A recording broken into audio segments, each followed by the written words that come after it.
Hello, friends, and welcome back to VHS. I'm your host, Jesse, and it's with a heavy heart that I acknowledge that, of course, we've recently lost visionary madman filmmaker and one of my personal favorites, David Lynch. Well, VHS is here to celebrate the man and the wonderful movies that he left behind. Today, we're going to take a look at breaking down the opening sequence to one of David Lynch's most critically acclaimed and also one of his most fully completed, fully realized works, which you can't say about every David Lynch movie. But this one, he totally completed the assignment. We're talking about, of course, Blue Velvet. Let's take a look at how this opening sequence from Blue Velvet fully encapsulates David Lynch's approach to storytelling, which I will crudely sum up as, beneath any facade of happiness or peace or goodness that we project as people, as a society, you will find darkness lurking.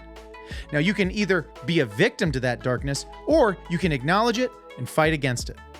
Very simple, but that's a basic kind of kernel you'll find at the heart of most, if not all, of David Lynch's storytelling.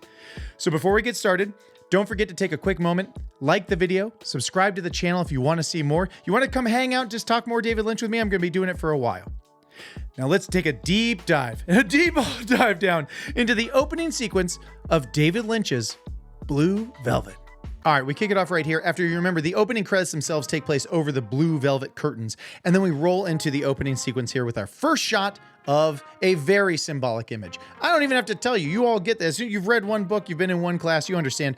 White picket fence, the most on-the-nose symbol for, the American dream, finding that peace, that security, that happy little home that you can build your little white picket fence around. Like we still say that, the white picket fence, that's part of the dream, right? And white, of course, as a color in film and in other works of art, can often represent purity, joy, right? Goodness, virtue. And what's right in front? Well, flowers, Jesse, flowers are nice. Aha. More specifically, right? Red roses, okay? There's your early, easy color symbolism difference. Red, violence, danger. And on top of that, a red rose. Well, Jesse, is it red rose? This is one of those flowers you can kind of just bunch up in your hands and it doesn't hurt or nothing. No, wait, these have thorns, right? So we've got the thorny, hurty plants. Nature, also keep an eye on nature in front of the white picket fence. It's a great start. All right, now we roll into the idyllic slow-mo shot of your friendly neighborhood fire department coming down the, look at these guys. We're looking for the signs of surrealism that Lynch is trying to feed into the sequence, right? To keep us off balance, to keep us feeling like, even though we're looking at something that's almost on the nose good, or obviously idyllic, something's not right about it. Well, and what's not right about it is the bizarre slow-mo of this, which makes them feel staged. And in fact, they are. They're just coming down the street in one shot where they're basically waving at the camera. They're waving at nobody. They've got the perfectly trained Dalmatian doing a great job, great doggo. And they just roll down the street. It's supposed to just be the comforting feeling that the fire department is there for you. But they are moving in this weird, dreamy way that shows no urgency, no disaster. But the idea that the fire engine itself is prevalent, is in the shot. We know that danger could be around any corner. White house in the back, red truck in the front. On purpose? Yeah, probably. All right, moving on. Coming up to our next shot, another fence, some more flowers. I get maybe a little redundant. Maybe this is the one shot that you're like, okay, we kind of did the flowers in the fence. Different flowers, yellow flowers, a lot of times representing happiness, joy, those kind of things too. Also, pay attention to how the flowers move. They didn't shoot it on a day with no wind or in an environment where they blocked the wind so the flowers could be perfectly still like a painting. No, they're blowing across them so that they can look jittery. And I may be reading too deep, but I like this as a little symbolism of the people, of the jittery people in front of their ideal world, and what happy little yellow flowers they are and how naive they are about the world around them. Here comes a great shot in this opening sequence. This is where the surrealism starts to amp up a little bit. It starts to creep into our experience a little bit more. When you look at this the first time, you think, what are you talking about, Jesse? It's just a lady, crossing guard, helping the kids get across the street. And that's true. That's a normal thing. It doesn't break our brain to see a crossing guard help kids across the street. But the more you look at it, the more you realize This is not necessarily at a normal time of day for this activity. These kids have lunch bags, like they're heading to school. Even if they were heading home from school, this isn't the middle of winter. Why is it dark? Why is this happening at night? Look behind them. This is very closely echoing, or to me, evoking the idea of surrealist paintings like those of Magritte, Papa Magritte.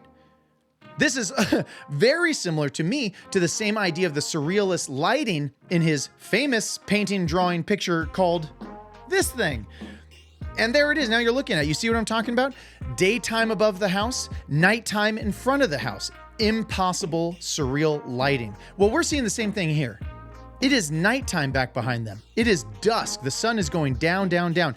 And we are using a bright spotlight cutting right across the front of these people. You can see how long their shadows go in the back behind them.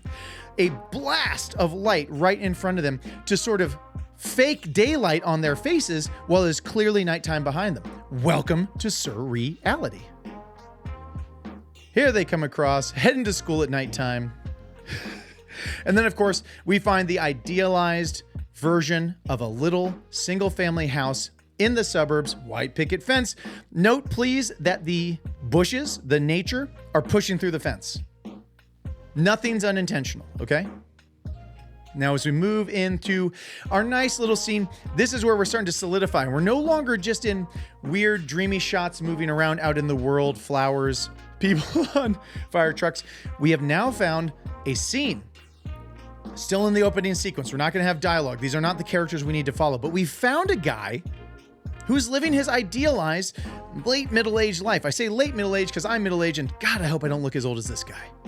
He's got his perfect grass, his perfect manicured lawn, the bushes, the roses he's got growing there, and he's watering a little patch of ground here. You're going to get a better look at this in a little bit. But there's already maybe a little sense of irony that he's got the perfect yard, but for some reason, there's this one little patch where the grass isn't growing.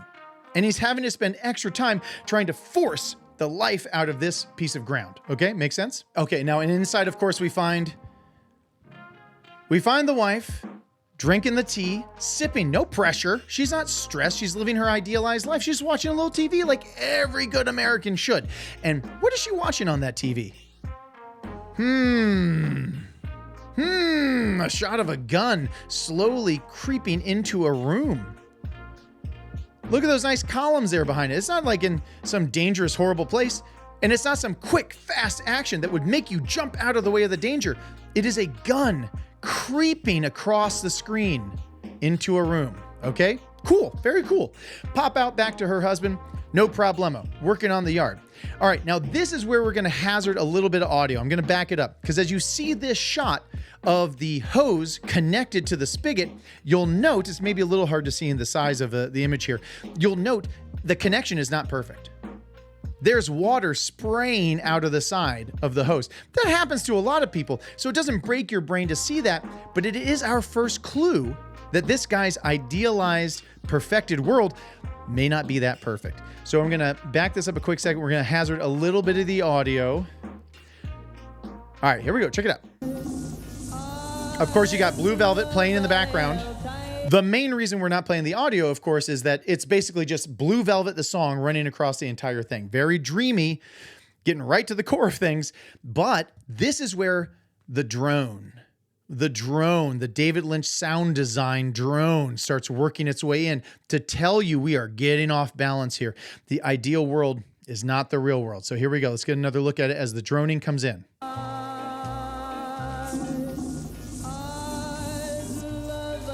Okay?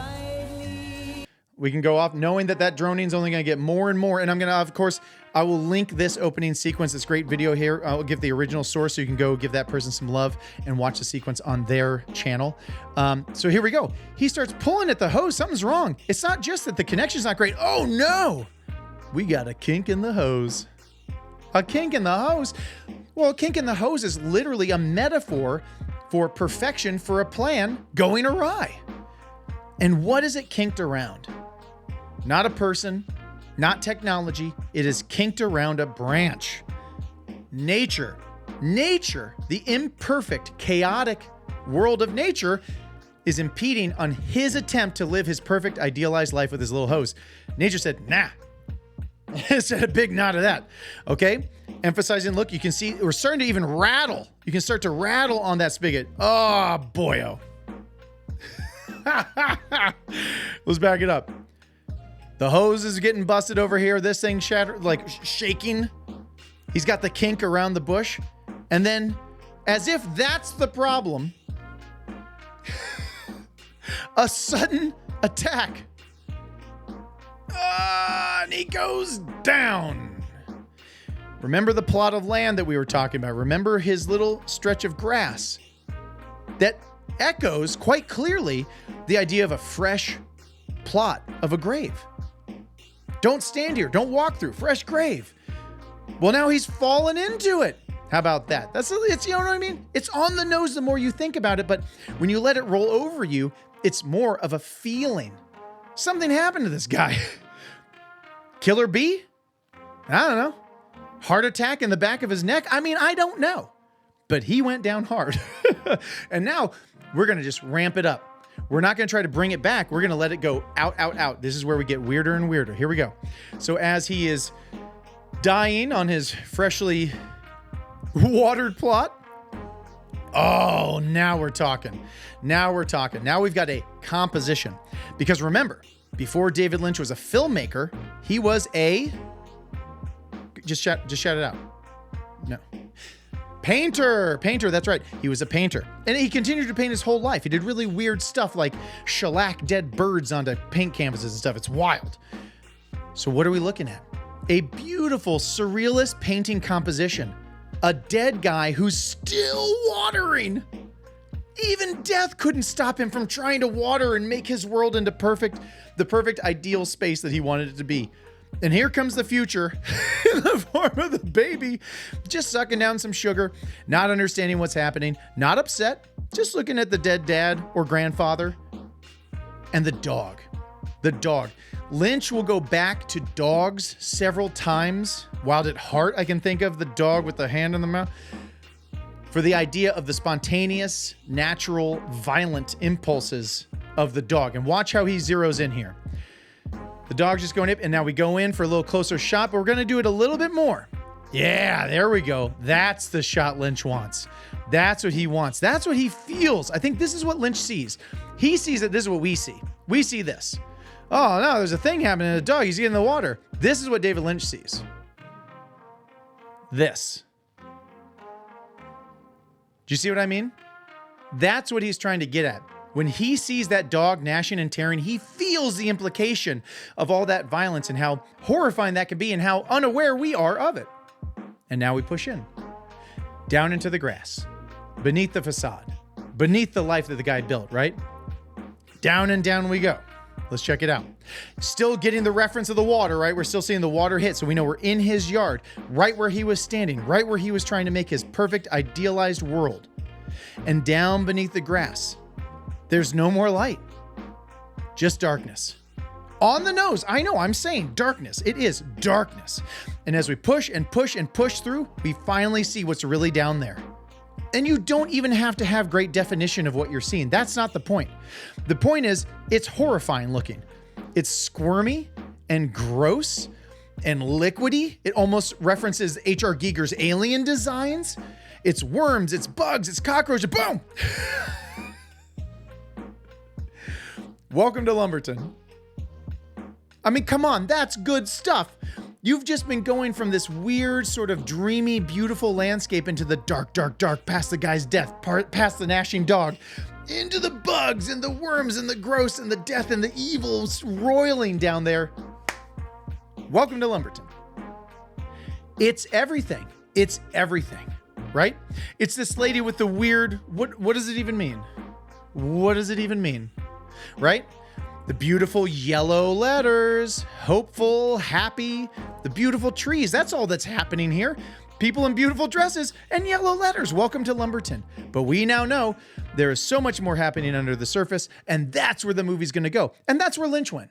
And there you have it, a quick breakdown of the opening sequence of David Lynch's Blue Velvet. If you're a fan of Lynch already, I hope you enjoyed that little spin. You probably knew all that stuff already. I hope you had a good time. If you're new to Lynch or have just casually watched and haven't really paid that much attention, there really is that much depth in all the work he does. It doesn't always directly connect with the viewer. You may not have the same joy or connection that I do with his movies, but there's a lot happening.